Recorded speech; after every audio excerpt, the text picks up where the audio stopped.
और आज हम बात करेंगे धरती के नक्शे पर एक ऐसा देश जो कंगाली की दहलीज पार कर चुका है। न सिर्फ खड़ा है, दहलीज पार कर चुका है, लेकिन उसके जो हुक्मरान हैं वो बेहद रईस हैं, क्योंकि उनको ना तो देश की फिक्र है ना देश की जनता की फिक्र है। उनको बस अपनी खुद की फिक्र है, वो भी देश के संवैधानिक और बड़े पदों पर होने के बाद भी। इसीलिए आज पाकिस्तान के हाथ में न सिर्फ भीख का कटोरा है, बल्कि पूरा देश कंगाली की दहलीज पार कर चुका है। पाकिस्तान तंगहाली में क्यों जी रहा है? पाकिस्तान की आवाम दाने दाने के लिए क्यों लड़ रही है? पाकिस्तान के लोग गरीबी में जीने को क्यों मजबूर हैं? और पाकिस्तान के प्रधानमंत्री हाथ में कटोरा लेकर दुनिया भर में भीख क्यों मांग रहे हैं? आज हम आपको इन सभी सवालों के जवाब देंगे। हैरान करने वाला यह खुलासा पाकिस्तान के नागरिकों के पैरों तले जमीन खिसका देगा। हमारी यह खास रिपोर्ट देखने के बाद पाकिस्तान की जनता को पता चल जाएगा कि आखिर उसका असली दुश्मन कौन है, कौन उन्हें गरीबी के दलदल में लगातार धकेल रहा है, कौन पाकिस्तान की जनता को खुशहाल नहीं बदहाल देखना चाहता है। यह रिपोर्ट देखिए।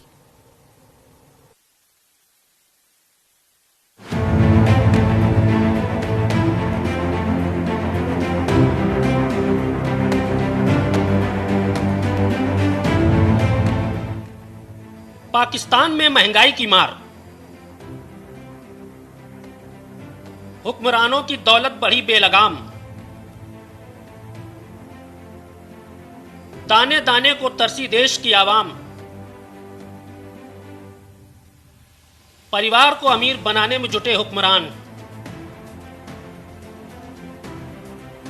आज पाकिस्तान बर्बादी की मोड़ पर खड़ा है।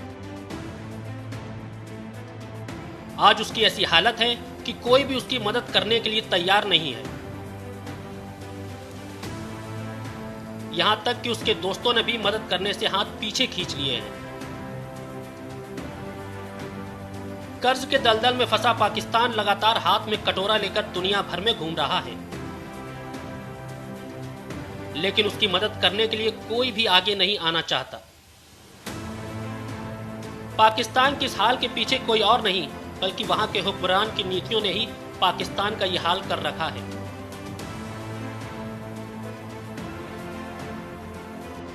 दशकों पहले पाकिस्तान के हुक्मरानों ने जो रास्ता पकड़ा था, वो रास्ता उसे भुखमरी की कगार पर ले आया है। बीते कुछ सालों में पाकिस्तान लगातार हाथ में कटोरा लेकर भीख मांग रहा है। दुनिया से कह रहा है कि उसके पास आवाम का पेट भरने के लिए पैसे नहीं है। पाकिस्तान को अपनी दहलीज पर गिड़गिड़ाते देख कुछ देशों और अंतर्राष्ट्रीय संस्थाओं ने कर्ज दिया, ये सोचकर कि पाकिस्तान इस कर्ज को सूद समेत वापस करेगा। लेकिन पाकिस्तान की मदद करते हुए वो देश ये भूल गए कि जो पाकिस्तान उनसे कर्ज मांग रहा है, उसकी कथनी और करनी में बहुत बड़ा अंतर है।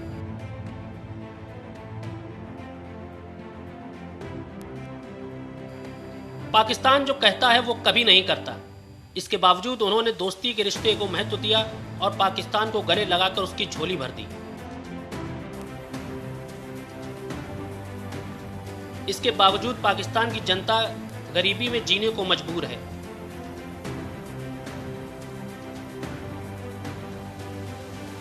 कुछ रिपोर्ट्स पर नजर डालें तो पता चलता है कि पाकिस्तान के हुक्मरानों को छोड़कर बाकी सभी गरीबी से जूझ रहे हैं। दरअसल दुनिया अनलॉक्ड दुबई में संपत्तियों की जानकारी इकट्ठी करने वाली परियोजना है। इसने अपनी रिपोर्ट में पाकिस्तान को लेकर बड़ा खुलासा किया है। रिपोर्ट से पता चला है कि दुबई के रियल एस्टेट बाजार का इस्तेमाल दुनिया भर से गलत तरीके से कमाए गए पैसे को छुपाने के लिए किया जाता है। How dirty money finds A home in Dubai real estate शीर्षक वाली रिपोर्ट ने पाकिस्तान के हुक्मरानों का काला सच दुनिया के सामने ला दिया। दुबई में किस किस की संपत्ति? पाक पीएम शहबाज शरीफ, पाकिस्तान के पूर्व प्रधानमंत्री इमरान खान, पाक के पूर्व आर्मी चीफ कमर जावेद बाजवा, पाकिस्तान के पूर्व राष्ट्रपति परवेज मुशर्रफ, पाकिस्तान के पूर्व राष्ट्रपति आसिफ अली जरदारी। पाकिस्तान में आम लोग एक वक्त की रोटी के लिए तरस रहे हैं, लेकिन पाकिस्तानियों के रहनुमा विदेशों में प्रॉपर्टी खरीदने में लगे हैं। इसमें देश के टॉप नेता से लेकर आर्मी चीफ और अधिकारी भी शामिल हैं। लिस्ट में पीपीपी अध्यक्ष बिलावल भुट्टो जरदारी, उनके भाई बहन बख्तावर भुट्टो जरदारी और असीफा भुट्टो जरदारी, गृह मंत्री मोहसिन नकवी की पत्नी अशरफ, सिंध के सूचना मंत्री शर्जील मेमन, MNA इख्तियार बेग, PMLN अध्यक्ष नवाज शरीफ के बेटे हुसैन नवाज, सीनेटर फैसल वावदा, सरदार सनाउल्लाह जहरी, अख्तर मेंगल, PMLN के MNA एहसानुल हक बाजवा, पूर्व राष्ट्रपति जनरल परवेज मुशर्रफ और पूर्व प्रधानमंत्री शौकत अजीज शामिल हैं।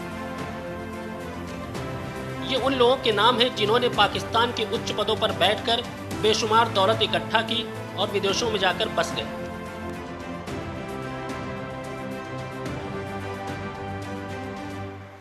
कमर बाजवा की विदेशों में संपत्ति।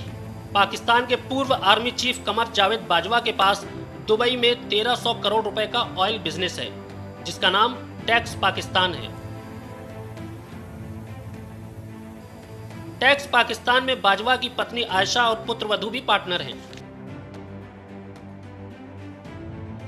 इटली में बाजवा की 20 करोड़ रुपए की प्रॉपर्टी है। फ्रांस में 25 करोड़ रुपए की प्रॉपर्टी है। जनरल बाजवा की पत्नी आयशा अमजद ने DHA लाहौर में कमर्शियल प्लाट और प्लाजा खरीदे। पुत्रवधू महनूर साबिर की संपत्ति शादी के ठीक पहले शून्य थी, लेकिन 2018 में शादी के बाद उसकी संपत्ति करीब 1 अरब रुपए हो गई। कमर बाजवा के परिवार की संपत्ति 2013 से 2021 के बीच करीब 12.7 अरब रुपए बढ़ी। 6 साल के कार्यकाल में पूर्व आर्मी चीफ कमर बाजवा ने सिर्फ और सिर्फ धन इकट्ठा किया। अपने और अपने परिवार के नाम पर इतनी संपत्ति जुटा ली कि पूरे परिवार को जिंदगी भर कमाने की जरूरत नहीं पड़ेगी। बाजवा ने संपत्ति ऐसे वक्त में जुटाई जब पाकिस्तान की जनता कर्ज में डूब रही थी। देश के प्रधानमंत्री जनता के नाम पर दुनिया से कर्ज मांग रहे थे और बाजवा अपना खजाना भर रहे थे।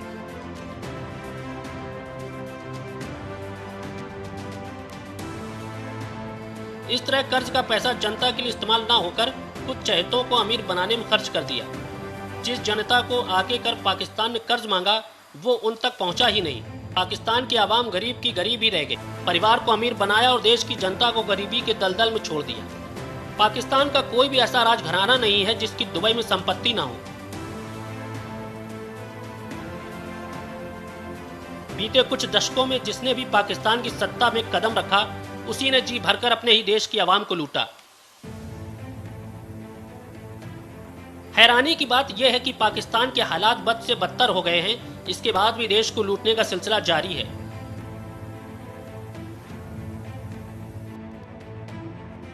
चाहे पाकिस्तान के मंत्री हो या फिर सेना प्रमुख हो, सभी ने पाकिस्तान को गरीबी की दहलीज पर लाकर खड़ा करने में अहम भूमिका निभाई है।